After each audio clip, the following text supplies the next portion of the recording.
And then congratulations, you're on your way to buying your new home. We look forward to a successful purchase.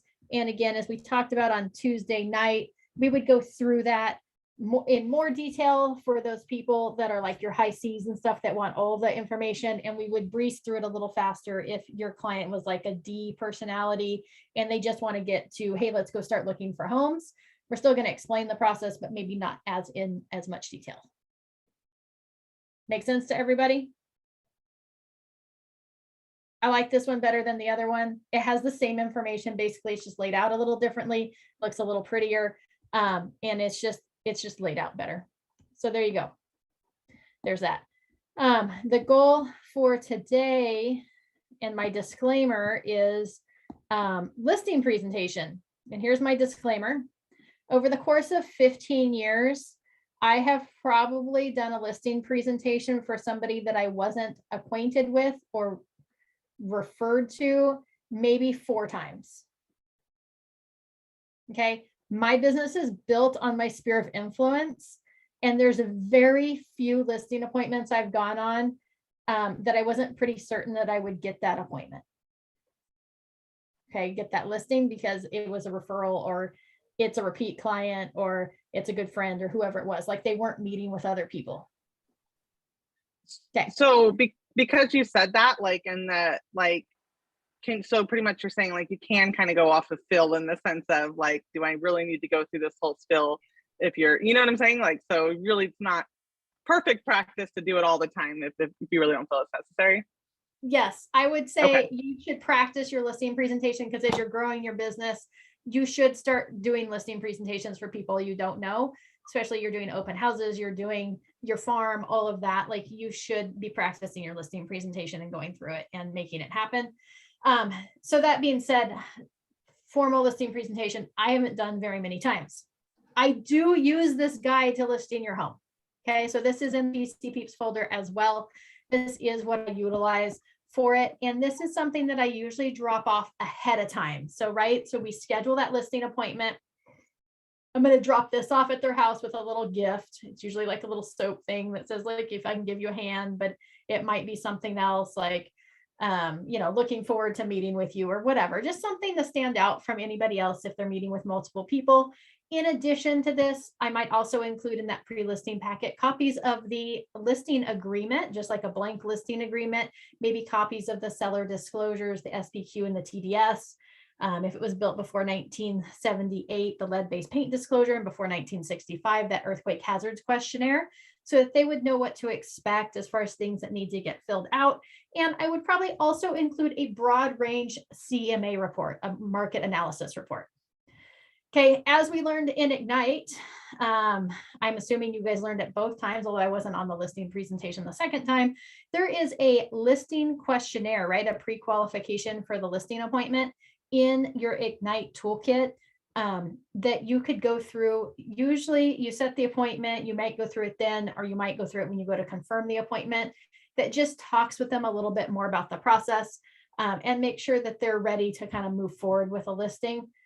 In that process, I usually like to get a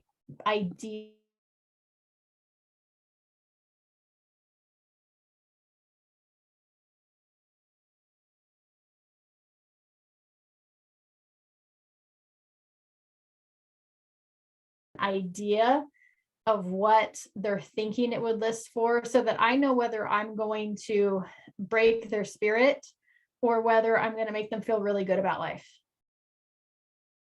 Okay, fair?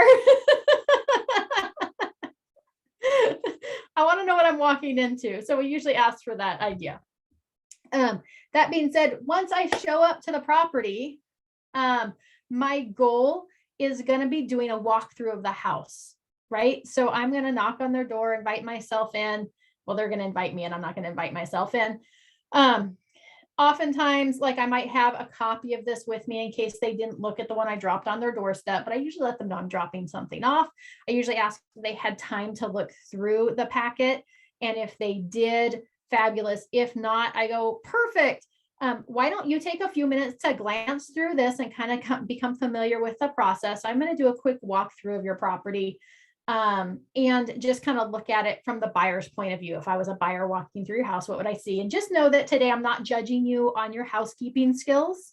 Okay. We're just looking for like basic flow. Where's furniture set up? What upgrades do you have? What updates? Just kind of the general idea of the property. And I understand that your property is not ready to go on the market today. And so I understand that it might be as not as clean as you would expect it to be once we go on market, and I'm not judging that. And they're like, oh, sounds good. Thanks. Yeah, I tried to clean up, but I didn't get it. Right. So that kind of breaks the ice a little bit. And then my goal is to do a walkthrough. I make notes as I do the walkthrough of the property, things that I think should change. Like oftentimes people shove their beds all the way up against the walls on two sides. And for showing a property, we want to pull that away from the wall, because the second somebody walks into a room and sees the bed shoved up against two walls, they assume that room is not big enough for that bed, even if it is, right? It's just the optical illusion. So we want it, 12, 18 inches away from the wall. I'll make notes, things that maybe if there's like 4 dressers in a room, like we need to eliminate 2 of the 4 dressers. Just notes like that, that I think things that need to be rearranged, things changed, clean out closets, do all that, right? As I'm walking through that property. And my goal is to kind of get an idea of the condition and the feel of the property so that I can more accurately pinpoint where we should go on market with that house. Okay. If they want to walk around the house with you, your goal is to get them to not walk around the house with you, because you want to see it as a buyer sees it. And so in that, if they're like, oh, I'll show you around, you can be like, actually, let me just kind of walk through it by myself first, because when there's buyers looking at your home, you're not going to be here to give them the grand tour. So I want to see it as a buyer sees it, and kind of make some notes as I go through. And then once I'm done, then we can sit down and talk about additional upgrades and enhancements that you've done to the house that are maybe behind the walls, or things that you can't see, and all of those features that make your house special, right? We'll sit down and talk about those, and they'll be like, oh, okay, cool. So then you can give them this information to look through as you do that.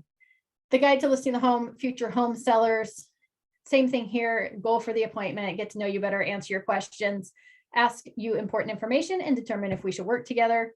The difference between selling and sold, right? It's not as easy, especially right now. It's not as easy as sticking a sign in the yard and hoping you get an offer, right? It never was that easy, because you always have to justify it. Even on a seller's market, it's not that easy as sticking a sign in your yard and hoping it gets sold, because we support it to the appraisal, because even if we get multiple offers on the property, we still have to support that to an appraiser to try to get the value for the home. We have to negotiate that, negotiate shorter contingencies, and just make sure that they're getting the most bang for their buck, right? That we're going to help them sell their home in the shortest amount of time for the most amount of money on their terms, right? So that's how we're going to support them. We do professional marketing materials, 24/7 marketing online. We actively prospect for buyers for your home locally and outside the immediate area. We're going to excite other realtors to show your home, negotiate the best terms possible for today's conditions and your need, support you during the escrow process with repair negotiation, communication with the buyer's agent and lender to make sure all deadlines on the contract are adhered to, and that we close escrow on time, appraisal support, right? Communicate with you so you always know what's going on. So, right, we're just talking about what we're going to do for them that somebody else might not. After we do the walkthrough, my goal is to find out more about their why. We're going to dig further into that. We should have talked to them a little bit about why they want to sell when we pre-qualified them on the phone. And we're going to dig further into that. So when we talked on the phone, you talked about that you're ready to move out of state, or you talked about that this house is getting a little small, that you've kind of moved more to a homeschool process with your children, and you need additional space so that it's not taking up your entire living room with homeschool curriculum. Whatever those whys were, we're going to dig further into those and make sure that that's really truly the why. If they want to move out of state, why are they moving out of state? What are they looking for? What's their time frames? We're going to talk with them about all of those things and really try to drill down to find out where that pain is that's going to keep them moving forward in the process when things get hard. Okay. People move away from pain. They don't look for pleasure. They move away from pain. And so we want to figure out what that pain area is for them, what's really pushing them to make this move. Okay. Marketing strategy. After we kind of talk about that, talk about time frames, We're going to go through this packet briefly with them. I'm not going to go into it in details if they've had time to review this. If they haven't, or again, if they're that like high C personality that really wants all the details, we're going to go further into detail on this versus the high D that is like ready to just kind of skim through and give me the listing agreement to sign. So it all depends on where they're at in the process and what their personality type is. If Rodolfo ever comes to the office, or when he comes back to the office to talk about how to adapt your style to different personality types, I highly recommend that you attend that training because he is fabulous at it. Okay, and he'll explain all the different types. We talked about our marketing strategy, right? We believe selling a home is a little more complicated than just putting a sign in your yard and hoping it sells. We believe that effectively marketing your home for sale, you have to prepare the home and take proactive marketing approach. So that here are some of our marketing techniques. Listing in the local multiple listing service, agent to agent. There's several things listed there online, yard sign and flyers, although I'd probably take flyers out because I don't really do those anymore. Open houses. And this probably needs to be revamped as well because it's got COVID in there. To our buyer database, neighborhood marketing, mailed postcards coming soon and just listed, right? So some of our marketing strategy points there. Here's an example of a marketing calendar. Again, this might want to get edited just a little bit for the current times, but this kind of talks about the pre-listing, and then as the property hits the market, what are we doing this first like month of the listing to get it into contract? Intelligent pricing, right? We talked to them about, hey, you know, here's the CMA report or the market analysis report. I probably wouldn't call it a CMA report. I'd call it a market analysis. I looked at the other properties in your neighborhood and what they're selling for compared to your home. And, you know, kind of here's the range. It looks like your home is on the further end. You've got a lot of updates and upgrades done to the property. So you're probably looking at this upper end. And our goal is to price it ahead of the market with the market, right? So if our market is kind of moving into a buyer's market, which we're starting to see it right now as more of a balanced market versus a seller's market, we want to make sure that we're priced appropriately, where before we could kind of price right on the edge of where the last couple properties sold, and we would still pull multiple offers and boost it further ahead. Now we kind of want to price it just below kind of where those homes sold so that we're priced aggressively. And so we want to be able to explain that to them and kind of talk about how that works. If we price on the upper end, then your property is going to sit a little longer. And then what happens when things sit a little bit, like people think they're going to get a deal on it. And we don't want people to feel like they can negotiate down. We want them to feel like they're going to miss out on it if they don't move forward pretty quick. So we have this little graph here, market value, but percentage of buyers who will see the home, right? It goes as you go over market value versus under market value, and then price to sell versus price to own. We want a price to sell. We don't want them keeping their home. Okay. So that's kind of what that page represents and kind of how we talk about it. It's a good time to talk about the market analysis report. And this is a good time to talk about, I know when we talked on the phone, you had mentioned that you thought the value of your home was, you know, $550,000. If they're thinking on the lower edge, I'm going to take advantage of that. Okay. If the home is worth more, we're still going to price it kind of where it's worth, but we're going to be able to price it closer to that bottom edge to really be aggressive and get that property sold and marketed and gone. Versus if they think their home's worth more than it really is, then we kind of got to talk them down off the ledge. If they're like, oh, I thought it was worth $550, I'm hoping to sell it for $550, and you're like, man, we can sell this for $560 easily. Then, you know, we become the savior of them and be like, yeah, absolutely. I think 550 is doable. In fact, I'd probably come on the market at like 557 or 560 or 555. And I don't think we'll have any problem getting your property sold.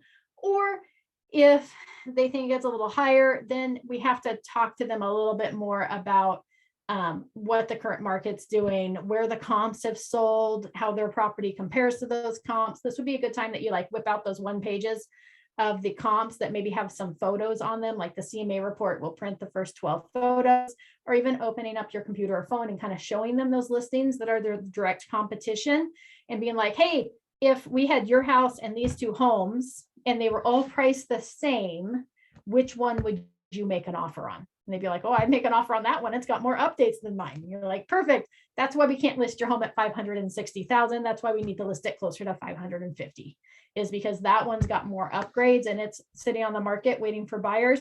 And we want to, that's our direct competition, right? And so we need to have that conversation with them to get them to move their pricing where we think it should be listed. That being said, it's always the seller who gets to choose what price they go on the market, and it's you who gets to choose whether you want to try to sell it at that price or not, right? So our goal is to explain to them the process, explain to them how their property compares to others, kind of give them their range or where we think we would put it on the market and where we think we'll end up closing, and let them make that final decision. If they're like, well, I don't really care what you say, I want to list it at 580,000. I know you said it's going to like be closer to 550. Then it might be a conversation with them. Okay, well, if we do go on the market at 580 and in the first week and a half, those first 10 days, we don't have very many showings and we don't get any offers, would you be willing then to do a price adjustment at that time and maybe pre-plan what those price adjustments are going to look like, especially in this current market, right? So if it's somebody who wants to price ahead, we just maybe want to have those conversations ahead of time to try to reel them back in over the course of the first couple of weeks to get it into a reasonable purchase price. And who knows, maybe somebody will come in and buy it. Or we can be like, that's totally fine. You're welcome to list it at 580. However, I'm not willing to list it at 580. I pride myself in getting properties, under contract within the first 30 days. And at that price, I don't feel like it'll go into contract. So I can give you some other referrals to other listing agents if you would like, right? So you can choose who you want to work with and who you don't want to work with. Or they may be like, oh, well, she's really serious and she's not even willing to list it at that. Okay, well, how about 560, right? So it's just that process. Photo options. I let them know there's lots of different photo options. We have a basic package of photos that gets covered for them. That includes the twilight photos of the front of the home, all of the interior and exterior photos, your basic photo package that will make their property shine so that most buyers are shopping online for their next house and will make their property shine and get buyers through the door. We have virtual staging that we can do if it's a vacant home and they would like to go that option. We have floor plan and 3D walkthroughs if they would like to do that. We have aerial photographies with the drone.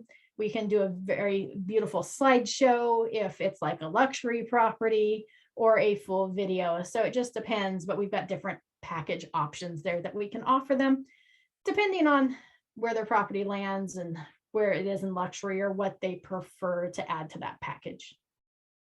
Okay, I just like to make sure they understand all of the options we have available. I actually missed out on a listing one time because we didn't mention that we could do virtual staging, and the seller called us and said, oh, we've decided to work with another agent because we actually liked you guys more, but they had a virtual staging option. So we chose to go with them and our house is going on. I was like, why didn't we mention that? Right. So then we updated our packet with that information. I also have some photo examples in there of what the different things look like. The twilight photography, photo example, virtual staging, the 3D tour and floor plan, or drone photography. Right, so they can kind of see those options. We also talk about home staging that we'll walk through the property or have somebody walk through the property and do a checkoff list of things that we think should be moved, changed, taken away, packed up, whatever that might be, or even bringing in additional furniture, or if it's a vacant home, bringing in furniture in the specific rooms. So we talk about that. It talks about the value of that. Home staging increases the perceived value. Stage homes sell faster, right? So we talk about that in there as well. Other available services, things that we may want to talk about in addition to professional photography and the staging consultation. The following services are also included as part of our listing package: a wood destroying pest pre-listing inspection, your own personal app that keeps track of the scheduled showing appointments, that would be showing time, and electronic lockbox that limits access to licensed agents only, right? So we offer those things as well. We may also recommend the following services: a whole home pre-listing inspection, a pre-listing roof inspection, whole home deep cleaning service prior to on market date, carpet cleaning as necessary, carpet stretching or replacement, additional assistance with home staging, home painting, landscaping service, handyman services. And this should probably get updated with a page about the Ready to Sell program as well, right? Letting people know that we have this other service available, that if we've got some major updates and improvements that need to be done that would help your home sell for substantially more, that we have a service that we can come in and do those upgrades and get paid. It gets paid off at the close of escrow, right? So that they aren't out money out of pocket. Talks about the listing agreement here.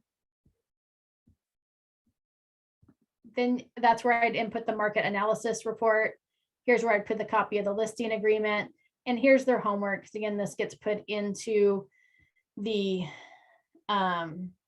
pre-listing packet, so it gets dropped off ahead of time. So hopefully they've already done this. If they've reviewed this packet, hopefully they have a key ready to go. The homework packet's completed, and copy of any inspections, appraisals, or additional reports completed on the property that they have in their possession. Back here, after we kind of talk about the market analysis report, which we should have already done when we talked about pricing, we would talk about the fact that, are we ready to move forward and get your property moving to on market once we understand their timeframes. If they're like, yeah, let's do this, then we could fill out the listing agreement right then and there on the spot and have them sign it. Would be the ideal suggestion. If they're like, yeah, this definitely sounds good, I'm pretty sure I want to move forward with you, but I do have a couple of other appointments. You could say, what would prevent you, if you think that my plan is, great, we're we've got a good relationship going, what would prevent you from moving forward with me? And they're like, well, nothing really, but I just feel like I owe these other agents the time of day since we scheduled an appointment. You'd be like, perfect. Tell you what, why don't you give me the names of those agents, and I will take care of canceling those appointments for you. And that way you don't have to be inconvenienced with any additional time utilized, and we can start working towards getting your home on the market. Right. And then you can call up those other agents and be like, sorry, Ruth, this is Melissa, and I just want to let you know that I just finished meeting with the seller at 123 Sample Street, and they've decided to move forward with me as a listing agent. And I just wanted to give you a heads up so that you didn't show up for your listing appointment. They've already signed that listing agreement. Right. The goal would be to get them to sign the listing agreement, even if they're like 3 months out. And the reason being is you can, walk them through the process, that this allows you to give them your list of things that need to be taken care of between now and that on market date to get their house ready, as well as you can come over and do consultations as they move forward with getting the house ready. Also allows you to kind of pre-market the property to our office and to other agents that potentially have buyers interested in a property that matches their description. And just kind of get it moving in the right direction. We might even be able to get it sold before they're ready to go on market for higher than market value. Right. But pre-listing and then all the consultation stuff is usually what kind of drills that in. The homework looks very similar to like the buyers, right? Seller 1, seller 2, kids, any additional sellers on title, any pets in the home, types and names. Any showing preferences or restrictions. If they're like, oh yeah, we got young kids and they always nap between 12 and 2, then let's not do any scheduled showings between those hours, right? Super simple. Our expectations of you are there. Respond to showing requests and requests for information in a timely manner. Contact us if you have any questions, concerns regarding the sale of your home. Utilities, HOA, it goes through and asks them, do they have solar? Yes or no? Is it owned or leased? Who's the provider? Do they get billed monthly, bi-monthly, or quarterly? 12-month bill history for their electricity, water bill, trash, HOA. Your home, favorite features of your home, what we should know about the community neighborhood, systems and components, how old are they? Are they included in the sale? Any energy efficient features and any other updates and upgrades. Does it stay or does it go? Are there any items that you do not wish to convey with the property? It kind of explains what that is. And there any items that you wish to leave with the property? Other items to note here, it talks about the water heater, smoke detectors, and carbon monoxide detectors. Tips for successful showings. And then congratulations, you're well on your way to getting your home sold. So that's kind of my listing packet. Again, most of my listing presentations, I don't go through this entire packet because most of them are with my sphere of influence. I still give them a copy of this and we still touch on all the points, but we don't go through it in complete detail. What questions do you all have? I have questions. I'll go, I got Mark. questions. Looks like. That's okay, go ahead. Okay. So part of yours, hold on, I'm gonna step outside because grandpa's here and kids are being crazy. Hold on, okay. So for all the stuff that you provide, so you do the pictures, you do the staging, and you do the wood inspect or pest inspection. Yeah, the pest inspection. And roughly how much does like the three together kind of cost? It's probably going to be somewhere between $500 and $600. Okay, got it. And then when you were going through like the part with filling out, I remember a while ago you had said or you made some, I believe it's through Glide, and was something you send to them, and like it's kind of like almost like a cheat sheet for the MLS, like they're, you know what I mean? Was that something that you're able to share with us and then we would have it, or we'd have to recreate that whole thing? I think it's in there already. Oops, but let me look. So yeah, so I have a cheat sheet. I have a Google Forms document. Google Forms. That goes through, I send to them. So oftentimes we don't go through all the homework as well, because I do have a Google form, and I send them that Google, as long as they're tech savvy, I send them that Google form, which walks them through everything that I need in order to input that house into the MLS, as well as sellers on title, if the seller's leased, who the HOA is, if they have a pool, the features of the pool. So give me just a second while I open that up. Sam had a question while I get that opened up. When you do like present kind of to your sphere of influence, I still feel like I want to be like, this is why you're picking me. So how do you kind of, you're not really competing against anyone, but I still feel like I need to be like, this is what I'm going to do. So what things do you say to kind of wow them so they do know? Yeah. So again, I'm still going to give them that pre-listing packet to go through, which talks about all that. And then I'm still going to go to their house and have a conversation, do a walkthrough. It's just not going to be quite as formal, but it's still in that conversation. We'll talk about that we do professional photos, and ideally we'd like to do those 2 weeks before we go on market. And, you know, your house has a really big yard. So what I'd recommend is doing drone photos, because most people are seeing the properties online before they come through, and we want to make sure we get as many people through as possible. And then some of my other marketing strategies are the following, right? So we're still going to talk about those things, and we're going to talk about how my job's not going to stop once we get offers on the table, that we're going to work to negotiate the best offer to meet the terms that they need, as well as to ensure that that buyer is going to close that transaction. So we're going to talk about all of that. We're just not necessarily, most of the time I don't sit down and just like formally go through it with them. Thank you. Yeah, absolutely. For those services that we would provide, do we anticipate paying those at the time of service or through closing costs? What kind of options would be available? Yeah, so I, hold on, I'm gonna lower Sam's hand. I usually take care of paying those up front. Most of my vendors require payment up front, although my photographer used to take payment after the close of escrow. And so I still drag it on, and they are like, Amy, are you going to pay your bill? Amy, are you going to, I was like, well, you changed your process and I haven't changed mine yet. So no. And I do put a little note in the listing agreement as well, that that here's what the sellers need to pay for. And then I put in the other terms that the listing agent will pay for the photos and the pest inspection, the whole home inspection, or, you know, the staging consultation. But if the home doesn't close for any reason, that the seller is responsible for reimbursing those expenses. Oh, okay. You guys use? Yeah. Here is that form. So it's called copy of listing information. It's in the PC Peeps folder. It has all the questions in here. It took me a long time to set this up. But what happens is like you have getting to know your home, and you can send it to yourself to see what it looks like, but it takes you through kind of one question at a time. Section 2 is you enter in the seller's information, and then it says, are there any other additional sellers? If it says yes, if they check yes, then it takes them to the seller 2 information. And then at the end of seller 2, it says, are there any other sellers? And then it takes them to the seller 3 if there was. If they say no, then it just moves on to the next section, which is section 3, or the showing instructions, right? And walks them through that. Are there any pets on the property?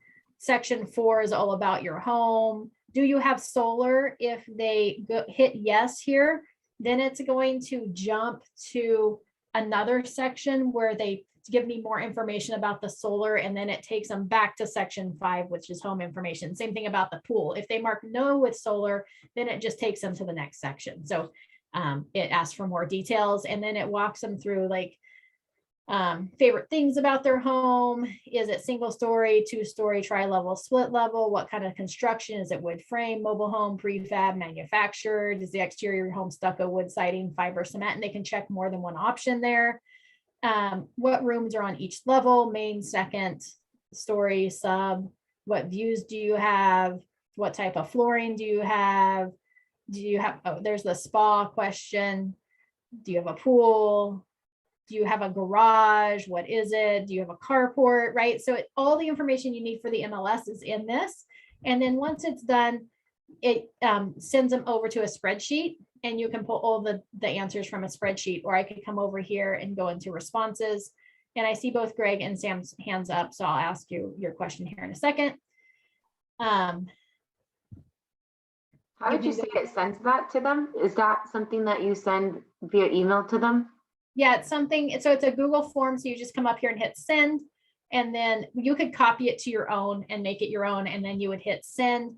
And then you'd plug in their email address, and they'd get an email that says, Maciel is requesting that you complete the following form. And then they would open it, and it would walk them through question by question.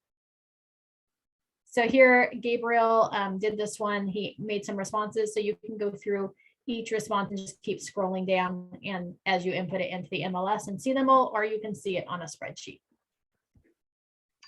I lost Greg. Sam, what's your question? It's kind of more on the buying side, but for instance, when I had my listing, I had a pest inspector. They came out, clear pest, though I knew it wasn't. I'm looking at another home for a buyer, and it has a clear pest, and I know that home doesn't have a clear pest. How do you go, do you go and get your own pest again because you don't trust the pest? Yeah, so on the buyer side of thing, if you didn't trust, well, no matter what, we always recommend the buyer get their own inspections, or we want to point that out and say, hey, I know that there's a pest report on file that I sent you over, and it shows that it's clear, but as we walk through, it definitely looks like there's some water damage or dry rot. So we may want to have our own pest inspection completed if that's important to you, and just kind of mention that to them. And then from the seller's point of view, if you've got a pest inspection that comes back and gives clearance, and it's not, you may want to have that pest inspector come back out and go, I know you gave me clearance, but there's these 5 things that are still outstanding. Did you just skip them? Did you miss them? Does it look like dry rot? It's not really dry rot, and just getting some clarification. Once they issue that pest clearance, they're guaranteeing that property is free and clear of any infestation there's like a time period. So I would absolutely have the pest inspector come back out. Okay. I mean, if it's something that you left off, like you're like, yeah, just ignore the deck, we don't want that, or the garage build, the detached garage, just ignore that, as don't inspect that. Then, and that's where you're seeing additional damage, then it's a different situation. But absolutely, if they've inspected the property and issued free and clear of pests, then we may want to have them revisit that.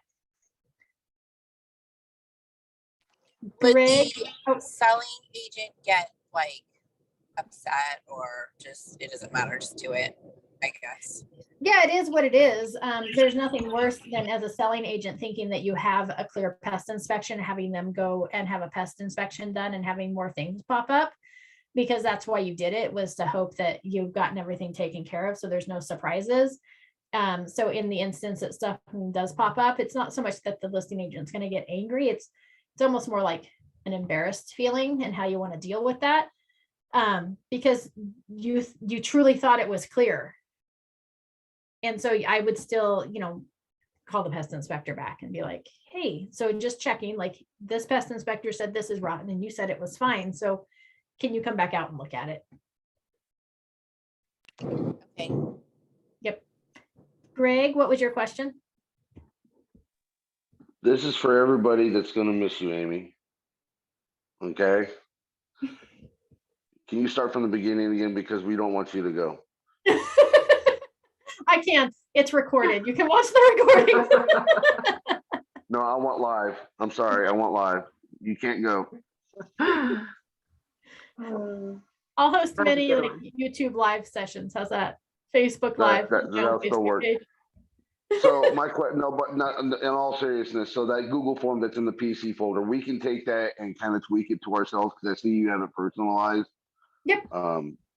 We can just go through it and create our own Google form using the same format and everything else. Yeah, you can just copy it and then you can go in there. Once you copy it and save it to your drive, you can go in there and like edit the header and everything and make it yours. Sounds great. Amy, Um, I one was more gonna say, question. because, okay, go ahead, Greg, it was on that one. I'm sorry. I'm super stoked right now because I have an offer coming in on my listing, and I'm really, it's not really my listing, it's a co-listing, but I've been the one on the ground doing the work and all that kind of stuff. Yep.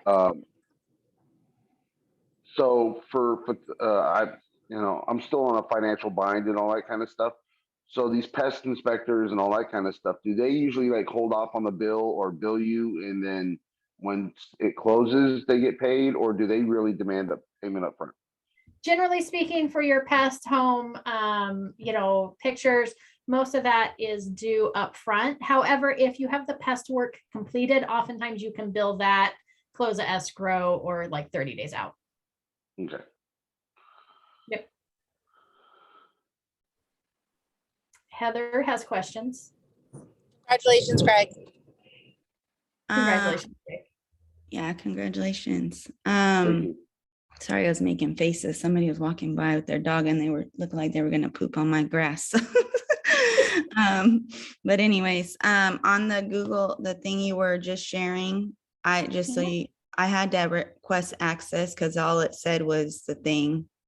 And then it just said, then I clicked to request access, and then it says, you have asked to get edit access. So I just wrote a note saying, I don't want to edit it. I just want to see it. That's what I was about to say, Heather, was it's not like a normal how it pops up. It's like, You can make Yeah, it just copies. in the first top of it. Yeah, it just shows Yeah. your header. It just shows your header saying, nobody knows your house better than you do. And then it says, you do not have access, and it has my email address. All right. What you may try doing is just right clicking on it and saying make a copy. And that should download it to your drive. Heather, let us know if that worked, because that was Yeah. the question that I had on the chat as well. When I tried doing it before, it didn't allow me to save a copy to edit it. All right. Now I'm going to have to share it with one of my other emails, and I'm going to have to try it. Okay, I'm doing it. 1 second. Let's see. I think also maybe, no, I don't know. yeah, have that it. worked. That worked? Yeah, if you do make a copy, it's in there now, and I can go in and edit everything. Fabulous. So make a copy. That's usually the answer. Wait, on where those. did the copy go though? Where does the copy It go? goes Goes to to your your own. own. It should go to your drive. Oh, okay, wait. Then do it's me like your copy. personal own file that you can edit as you want whenever you make a copy. So to my drive. Yep. So if you go, instead of shared with me, to my drive, it should be on there. Yeah, copy of copy. Copy of listing information. Yeah. And you might want to name it something like your home details or getting to know your home or something like that, like nice and friendly, because they'll see the title of it when you send it over to them.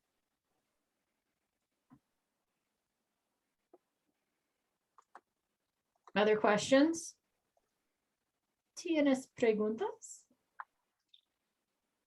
Speaking a lot of Spanish recently, Amy. I am. I want your address in Idaho so I can come visit you. Seriously, I'll be Happy going Meal. to Idaho to see my family, so I'll pop in and say, hey, bye. Shoot me over a text message when you're in the area and I will send you my address. Okay. Amy, not on that one, but I was curious if for that one listing I was talking about the other night, if they do go with me, what form do I need to fill out, like for them to cancel their listing agreement? They would need to request a cancellation from their current agent, and they would Okay. need that agent to agree to it and send that over to them for signatures. Got it. Okay. So the Um, other agent handles that. Yep. Yep. Okay. And then you would just want to see a copy of that it was canceled and that they were Perfect. released. There's lots of options on a cancellation. Where it doesn't always, hold on, I was like, I don't even know where the forms are at this point. Let's open that up, just so everybody knows. Because there's lots of options when you go to cancel a listing. The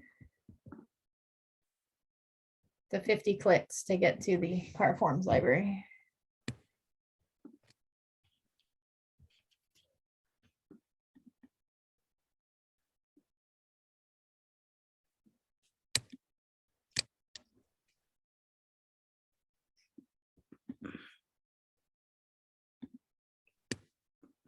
Greg's in a different room than usual.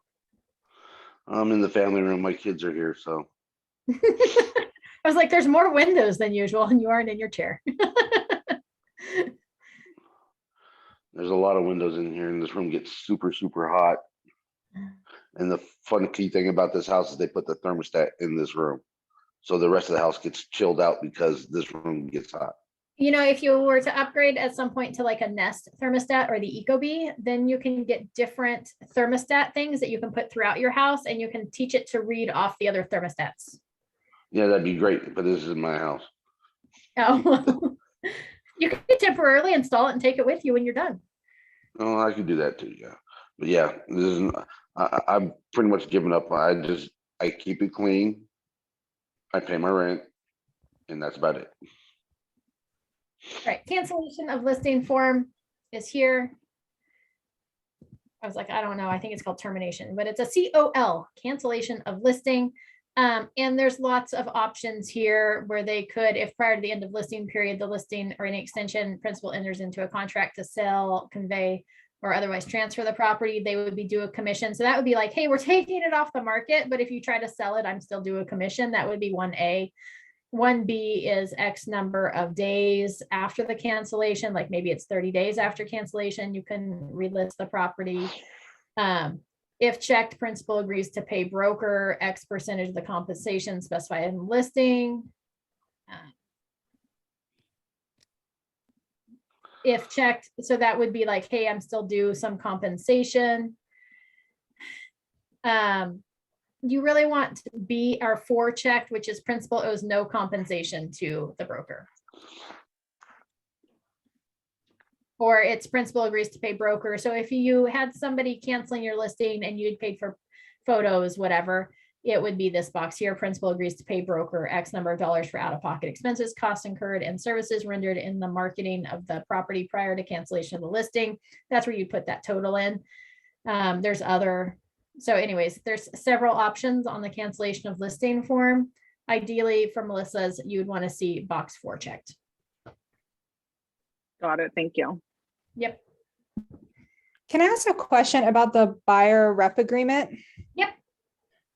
In the compensation section, it has like a wording that says buyer is to, I'm paraphrasing here, but basically that they're to pay, like, for example, 2.5 Yep. commission, but the way it's worded, I mean, I know, of course, in reality, you would explain to the buyer that the compensation comes out of the proceeds of the sale and is essentially paid by the seller.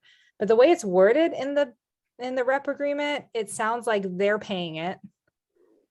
Unless I'm interpreting it So wrong. there's two sections.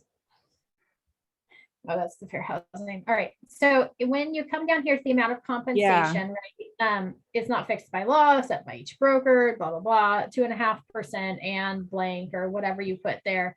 And then it comes down here to B, which is compensation payments and credits. Buyer is responsible for the payment of compensation provided for in this agreement. However, if anyone other than buyer compensates the broker for services covered by this agreement, that amount shall be credited towards the buyer's obligation to pay compensation. That's Oh, a good part, and it's bold, but that's a good point to go in there and just let them know that for the most part, we get paid by the seller. So, and you can see on any of the listings now, it shows you what the compensation is from the seller to the agent that represents the buyer. And if the compensation is ever less than this, when we go to write the offer, we'll have a conversation about it at that time. okay, thank you. I just wanted to know where in the jargon it actually highlights the fact that it's not exactly paid directly by I know. them. So Yeah. I see there in the bold. That makes sense. Indeed. Thanks. And this would be a good point too, like if they offered 3% and you put 2.5% here, then it also talks about, hey, if there's any more paid to the agent outside of that, what happens to it? The default is it gets paid to you. So like they offer 3% and you've got 2% there or 2.5%, then the 3% gets paid to you. But you could always mark credited to buyer, or you could mark other, and you would put, 50-50 split between, buyer credited to buyer and listing agent or buyer's agent if you wanted to do that. Just so they felt like they were getting a benefit. And where do we get, like how in some sellers presentations you have the net sheet? Is that something that we get from like the title company, or who do we get that from, since they would know how much they owe on the home? Yeah, so oftentimes when I put together a net sheet for my sellers, I just come into here. I usually log in because then I can save it, which makes it handy. And then I go down here to online net sheets. And Placer has one of these. I'm sure Fidelity has one of these. This is Old Republic's. I plug in their information. I oftentimes don't plug in the mortgage information because usually the buyer has that or the seller has that information. And since it's not official, we don't have a payoff amount. Sometimes I'll ask them what their estimated mortgage balance is. And if they're like, oh, it's $523,516, then I might round up 5,000 for any fees that the lender would charge, as well as like the interest and stuff from the date of their last payment to the date of payoff. So I usually round up, but oftentimes I just leave off the balance on the existing mortgage and just let them know that here's the net sheet. Here's what you would get, and minus you need to subtract out what would be due to your existing lenders on the property. So I would draw it up here. And then like if I load a saved net sheet. So once you're logged in, you can load a saved one. So let's say.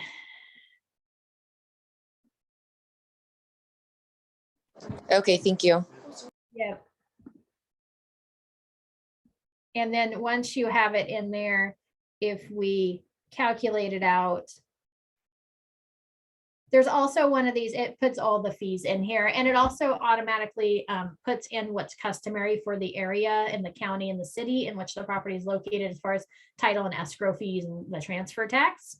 So it automatically calculates that all for you. And then I usually, for the estimated net sheet, I go off kind of what the bottom end of the range of the sales price that I'm anticipating is, not the top end. So if I'm like, well, it's definitely will sell for 460,000, but I think it'll sell closer to 470 or whatever, I would do the estimate based on, before we go on the market, based on 460, and then we can adjust it because it's saved. I can go in here and edit it really easily to be whatever offers we get in.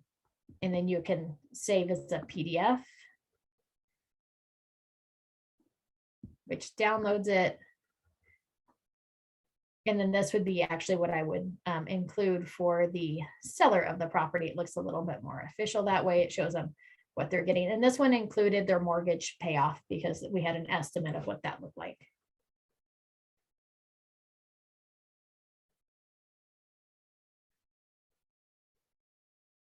In addition, when I do a net sheet, just so everybody knows,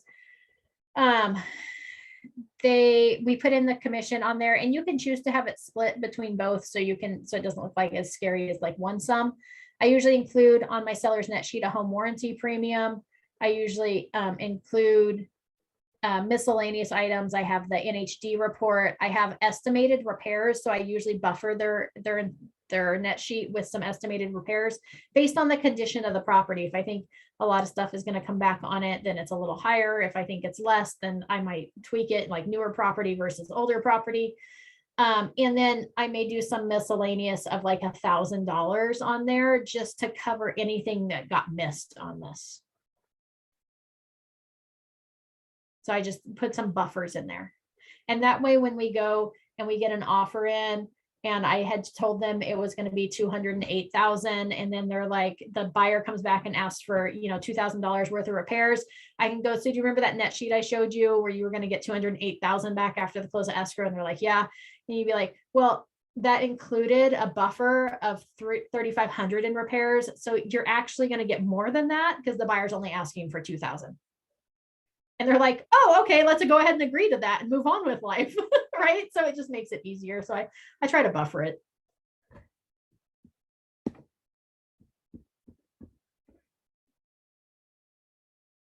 Any other questions?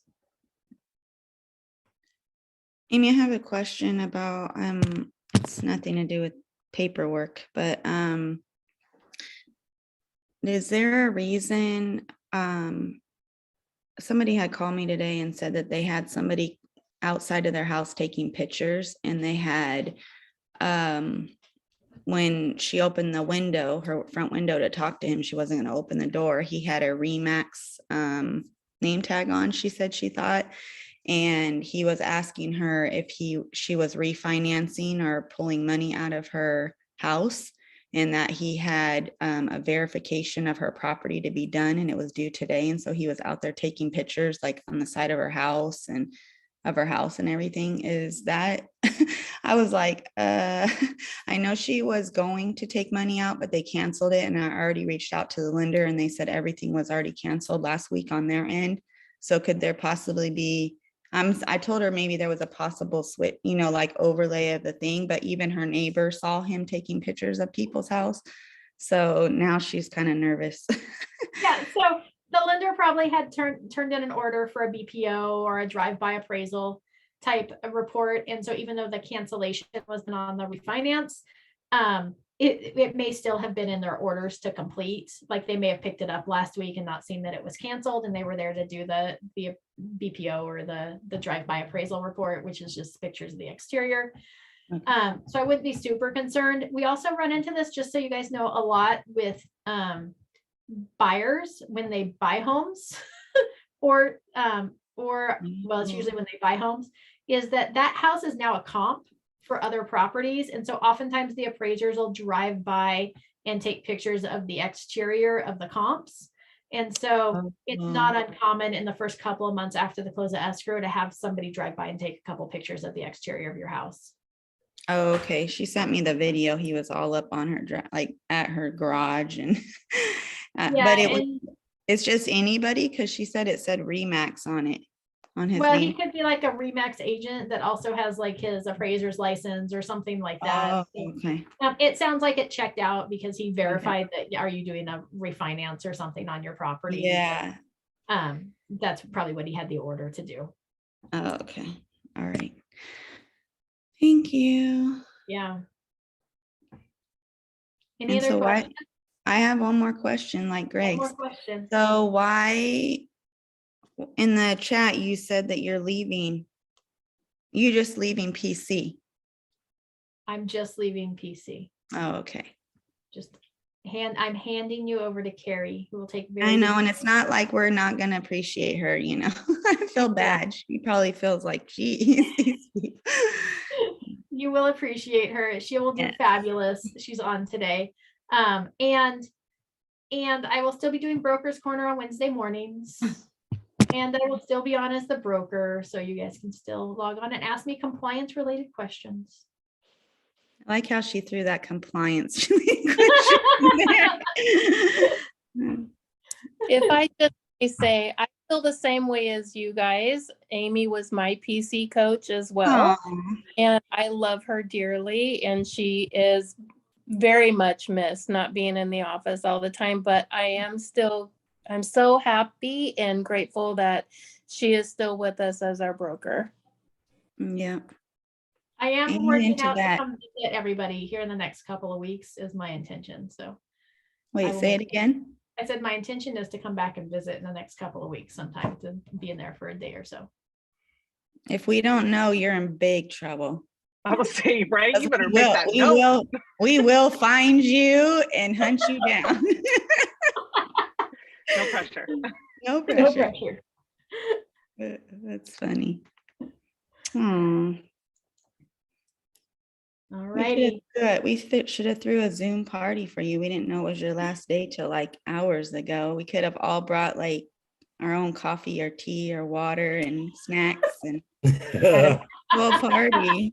Awesome, Amy. That's cool. Yeah, yeah. There's Nate. There's Yeah, Dave. sorry, guys. I was on the phone with some people, but I did hear the last 5 minutes, and I concur. Amy, you're so awesome. Well, thank you. I know, Yeah. and look at Kate. Kate's trying to take over your job. She is. She's in the back today. She's not in that. She's in I'm my not office. in her office Oh, today. I thought you were in her office. It's not my office No, anymore. no, I mean, yeah, but where you used to She sit, was, it looked she like, was there yesterday oh, okay. I was like, or the day oh, before. I don't remember which not day it was. today. Yeah, that's funny. Oh, she was like making us feel at home. Look, Mila's all fancy today too. I know. We celebrating. She's celebrating. Hi, everyone. Yay. Mila. I'm actually in your home, Oh, Nice. your old home. You're in my old home. oh, you're in her old home. Yeah. Oh. Can we get that chandelier? No. I think it came from Lowe's. From Lowe's? All right. It wasn't super expensive.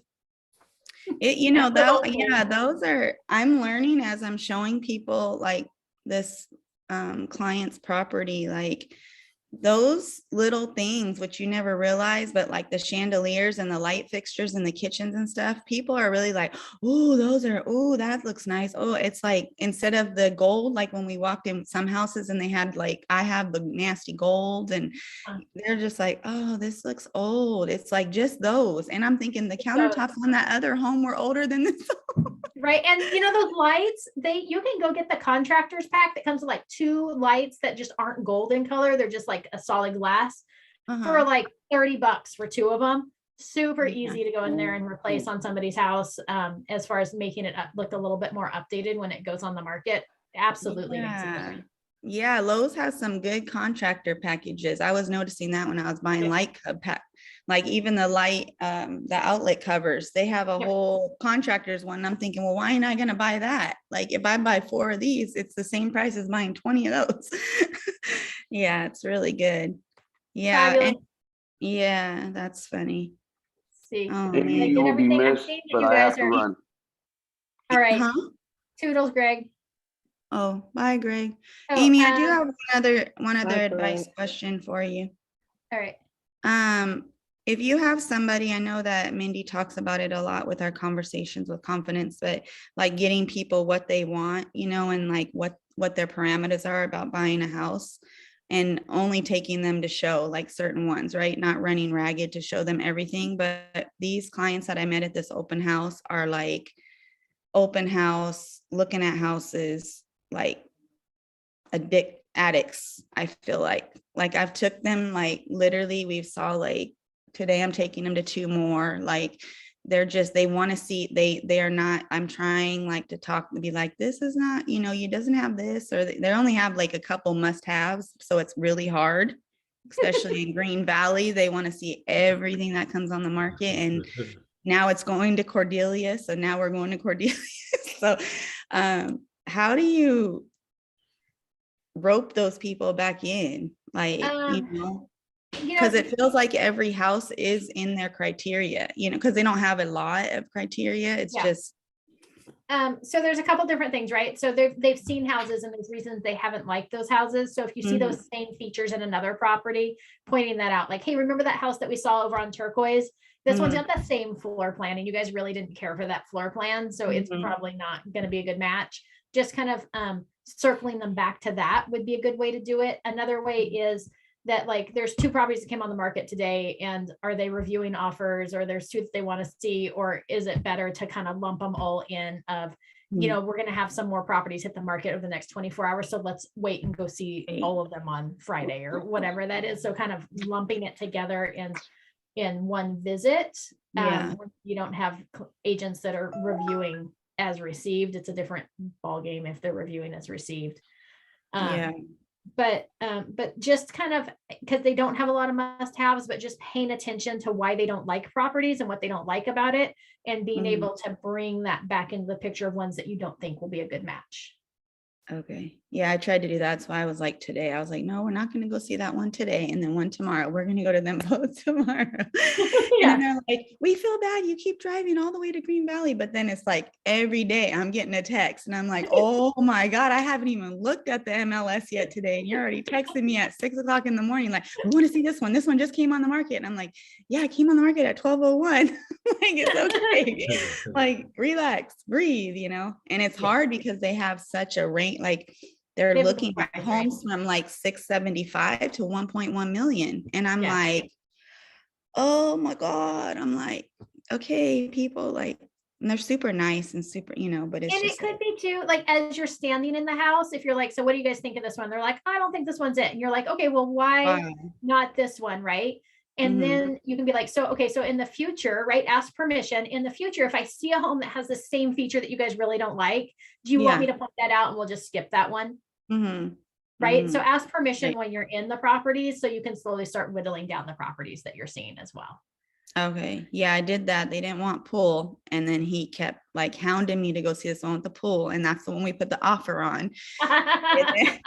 I'm like, you said you didn't want a pool. We were even laughing about it. His wife's like, yeah, I told you. See, he just changes his mind every day. And I'm like, no, we can't change our mind every day. Like, this is not an everyday changing our mind thing. So it's like me and her against him. I feel bad sometimes because she's just like, Willie, I told you, we don't want a pool. We don't want to deal with that.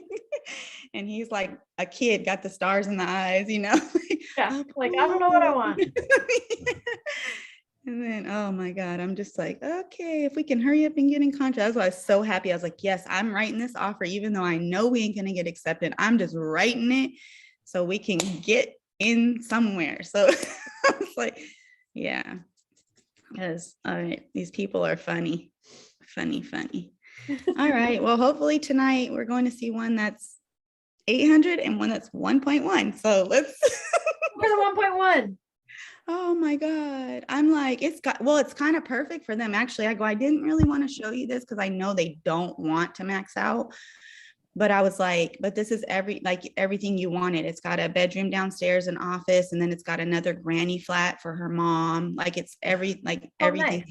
Yeah. So it's like, you know, I'm like, this is kind of perfect, like the way we're looking at it. And so she's like, yeah, I saw that. I really want to see that. And she's like, my husband didn't want to. And I'm like, well, I don't care. We've been seeing everything your husband wants to. We need to go see something you want to see. So I was like, we're going to see it. So she's like, okay.